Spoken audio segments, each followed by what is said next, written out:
Global માર્કેટ્સની update સાથે જોડાયા છે સહયોગી નીરજ કંસારા. Neeraj, good morning. કઈ રીતે આજે વૈશ્વિક બજારો સંકેત આપી રહ્યા છે? જી ગુડ મોર્નિંગ ચાંદની. અને ખાસ કરીને આજના સંકેતો થોડા મજબૂતી તરફના આપણને દેખાઈ રહ્યા છે, કારણ કે જો ગઈકાલે અમેરિકાના બજારોની અંદર આપણને એક સારી તેજી સાથેનો ખાસ કરીને કારોબાર જોવા મળ્યો, જેમાં S&P 500 એક નવા રેકોર્ડ પર પહોંચતો જોવા મળ્યો છે. નાસ્ડેકમાં જુઓ લગભગ આપણને 1.25% તેજી આવતી જોવા મળી, અને ખાસ કરીને ડાઉ જોન્સની અંદર પણ આપણને ગઈકાલે એક તેજી સાથેનો કારોબાર જોવા મળ્યો. હવે આ તો આપણે US માર્કેટની વાત કરી, પરંતુ બ્રોડર માર્કેટની વાત કરીએ તો ગઈકાલે બ્રોડર માર્કેટની અંદર પણ USની અંદર એક સારી તેજી આપણને ખાસ કરીને જોવા મળી હતી, અને એમાં પણ ખાસ કરીને તમે વાત કરો 3%ની તેજી તમને રસેલ 2000ની અંદર આવતી જોવા મળી હતી, કે જે ત્યાંનો એક સ્મોલ કેપ અને મિડ કેપનું ઇન્ડેક્સ છે. એટલે આખા માર્કેટમાં ગઈકાલે એક સારી તેજી સાથેનું કામકાજ આપણને ખાસ કરીને જોવા મળ્યું. બીજી તરફ અનુમાન કરતાં મોંઘવારીના આંકડા જે છે એ ઓછા આવતા દેખાયા, જેને કારણે અહીંયાથી ખાસ કરીને આપણને તેજી આવતી દેખાય. અને હવે અહીંયાથી 94.4% લોકોની એવી આશા છે કે સપ્ટેમ્બરની અંદર જે ફેડની બેઠક થવાની છે એમાંથી ચોક્કસ વ્યાજદર કે કાપ આવી શકે છે. બીજી તરફ કાલે 98ના સ્તરની નીચે ફરી એક વખત પાછો ડોલર ઇન્ડેક્સ આપણને આવતો દેખાયો છે, જે ભારતીય રૂપિયા માટે એક પોઝિટિવ વાત હોઈ શકે છે, એટલે એના પર એક નજર રાખવાની. આ બધા પર આપણે ખાસ કરીને વચ્ચે મોંઘવારીના આંકડા પર નજર કરી લઈએ. સૌથી પહેલાં જુઓ CPI inflation month on month basis પર આપણને ખાસ કરીને ઘટતું દેખાયું છે. 0.3%થી ઘટીને 0.2% પર આવતું જોવા મળ્યું છે. જોકે હજી પણ માઇનસથી ના એક નીચલા સ્તર આપણને માર્ચ મહિનામાં દેખાયા હતા, પરંતુ ત્યાંથી થોડો ઘણો વધારો થયો છે. બીજી તરફ ખાસ કરીને યર ઓન યર બેઝિસ પર વાત કરો તો જૂનની સરખામણીએ જુલાઈમાં કોઈ બહુ મોટો ફરક જોવા નથી મળ્યો. 2.7% પર જ છે. અને ખાસ કરીને કોર મોંઘવારી અહીંયાથી તમને વધતી દેખાય છે. જ્યારે તમે જુલાઈની વાત કરો છો ત્યારે લગભગ 2.9% જૂનમાં હતી, જે વધીને 3.1% પર આપણને પહોંચતી જોવા મળી છે.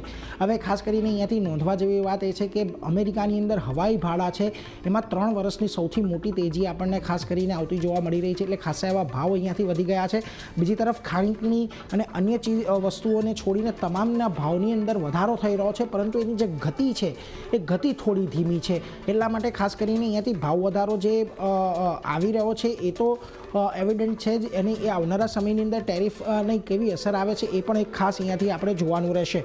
બીજી તરફ સ્કોટ બેસન્ટનું વ્યાજદરો પર નિવેદન આવતું જોવા મળ્યું. તેમણે ખાસ કરીને પોવેલ પર ફરી પાછું એક વખત નિશાનો સાધ્યો છે અને કહ્યું છે કે વ્યાજદરોની અંદર લગભગ 0.5% જેટલો કાપ અહીંયાથી હવે આવનારા સમયમાં આવવો જોઈએ, કારણ કે ફેડ પાસે જે જોબ રિપોર્ટ આવ્યો છે એ સાચો જોબ રિપોર્ટ નથી આવ્યો.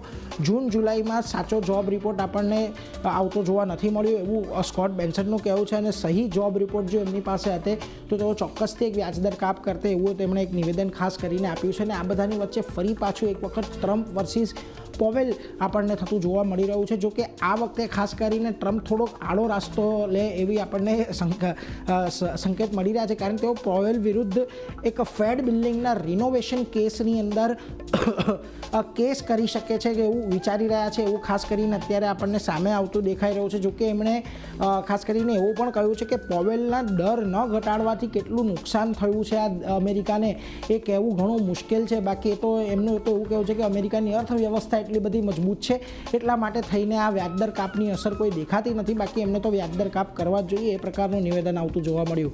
આ બધાની વચ્ચે રાષ્ટ્રપતિ ડોનાલ્ડ ટ્રમ્પ અને પુતિનની બેઠકને લઈને વ્હાઇટ હાઉસ તરફથી નિવેદન આવ્યું. તેમણે કહ્યું છે કે શુક્રવારે રશિયાના રાષ્ટ્રપતિને ડોનાલ્ડ ટ્રમ્પ મળશે અને અલાસ્કાના અંકોરેજમાં આ બંને રાષ્ટ્રાધ્યક્ષ વચ્ચે બેઠક થવાની છે. એટલે મૂડ હવે જે આપણે આ ઇવેન્ટ તરફ જઈ રહ્યા છીએ કે આ ઘટનાક્રમ તરફ જઈ રહ્યા છીએ એના પર એક ખાસ મહત્ત્વનું રહેશે. જો આ બેઠકમાંથી કંઈક ફ્રૂટફુલ નીકળે છે, કંઈક ફળદાયી નીકળે છે, તો કદાચ આપણને બજારની અંદર તેજી પાછી આવતી જોવા મળે. પરંતુ આ બધાની વચ્ચે આજના દિવસે તમે ખાસ કરીને જુઓ એશિયાના બજારોના સંકેતો આપણને જે મળી રહ્યા છે એ થોડા ઘણા પોઝિટિવિટી તરફના છે. ખાસ કરીને નિક્કે જુઓ 2% તેજી આપણને આવતી જોવા મળી છે. તાઇવાનની અંદર 1%નો ઉછાળો છે. કોરિયા લગભગ 0.5% ઉપર છે. અને બીજી તરફે શાંઘાઈ, સ્ટ્રેટ ટાઈમ્સ, હેંગસેંગ આ બધી જગ્યાએ તમને આજે ગ્રીન ઝોનની અંદર કારોબાર જોવા મળી રહ્યો છે. હવે જો ગઈકાલે આપણે એક સારી રેલી બતાવી હતી 24,700 સુધીની, પરંતુ ત્યાંથી ફરી પાછા આપણે નીચે 24,500ની નીચે આવીને બંધ થયા. હવે ફ્યુચર્સ ગઈકાલે 24,554 પર બંધ થયા હતા. 632ના ગિફ્ટ નિફ્ટી સંકેત આપી રહ્યું છે, એટલે એક સારી તેજીના તો સંકેત છે. પરંતુ સવારે જ્યારે જોયું હતું ત્યારે લગભગ 125 પોઈન્ટની તેજી હતી, જે થોડી ઓછી થઈ છે, પરંતુ એક તેજી સાથેની આજે શરૂઆત થાય એવા સંકેતો તો ચોક્કસથી ચાંદની આજે મળી રહ્યા છે. જી, મજબૂત શરૂઆતના સંકેતો છે. તો આની સાથે એક શરૂઆત કરવાની છે. નીરજ, આભાર આપનો આ સમગ્ર માહિતી માટે. તો આજના દિવસની સ્ટ્રેટેજી પણ